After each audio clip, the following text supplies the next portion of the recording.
Hello friends, ನಾವಿವತ್ತು ಹೋಗ್ತಾ ಇದ್ದೀವಿ ಮೈಸೂರಲ್ಲಿ ಇರುವಂತಹ ಸೀಶೆಲ್ ಮ್ಯೂಸಿಯಂ.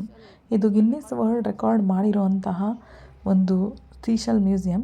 ಇದರಲ್ಲಿ ಒಂದು ಗಣೇಶ ಇದೆ, ಅದು ಗಿನ್ನಿಸ್ ವರ್ಲ್ಡ್ ರೆಕಾರ್ಡಲ್ಲಿ ಸೇರಿರುವಂಥ ಒಂದು ಗಣೇಶ. ಯಾಕೆ ಅಂದರೆ ಅದರೊಳಗಡೆ ಯಾವುದೇ ಒಂದು ಸಾಲಿಡ್ ಮೆಟೀರಿಯಲ್ ಹಾಕಿಲ್ಲ, ಬರೀ ಒಂದು ಹ್ಯಾಲೋ ಸ್ಟ್ರಕ್ಚರನ್ನು ಅವರು ಬರೀ ಶೆಲ್ಸಿಂದ ಮಾಡಿರೋದ್ರಿಂದ ಅದು ಗಿನ್ನಿಸ್ ವರ್ಲ್ಡ್ ರೆಕಾರ್ಡ್ಗೆ ಸೇರಿದೆ.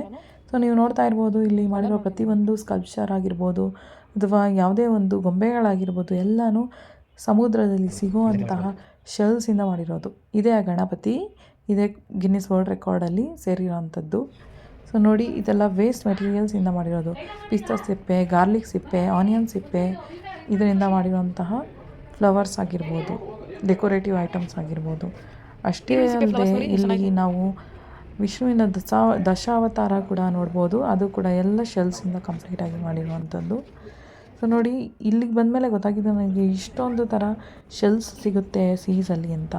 ಅಲ್ಲಿ ಇರೋವಂತಹ ಏನಿದ್ದಾರೆ ಅಲ್ಲಿ ನೋಡ್ಕೊಳೋ ಅಂಥವ್ರು ಹೇಳಿದ್ರು, ಅಲ್ಲಿ ಸಿಕ್ಕಿರೋಂತಹ ಐಟಮ್ಸ್ ಅಥವಾ ಮಾಡಿರೋವಂಥ ಐಟಮ್ಸ್ಗಳು ಎಲ್ಲ ಎಕ್ಸ್ಪೋರ್ಟ್ ಮಾಡಿರೋದು, ಫಾರಿನ್ನಿಂದ ಎಕ್ಸ್ಪೋರ್ಟ್ ಮಾಡಿರೋವಂತಹ ಶೆಲ್ಸ್ಗಳು ಅಂತ ಹೇಳಿದ್ರು. ಸೊ ಅಲ್ಲಿ ನಾವು ಪರ್ಚೇಸ್ ಕೂಡ ಮಾಡ್ಬೋದು, ಶೆಲ್ಸಿಂದ ಮಾಡಿರೋ ಜ್ಯುವೆಲ್ಲರೀಸ್ ಆಗಿ ಸಿಗುತ್ತೆ. ಸೊ ನೋಡಿ, ಲಾಸ್ಟಲ್ಲಿ ನಮ್ಮದು ಒಂದಿರಲಿ ಅಂತ ಫೋಟೋಸ್ನ ತೆಗೆಸ್ಕೊಂಡು ಅಲ್ಲಿ ತುಂಬ ಚೆನ್ನಾಗಿತ್ತು. ನೀವು ಕೂಡ ಹೋಗಿ ಬನ್ನಿ.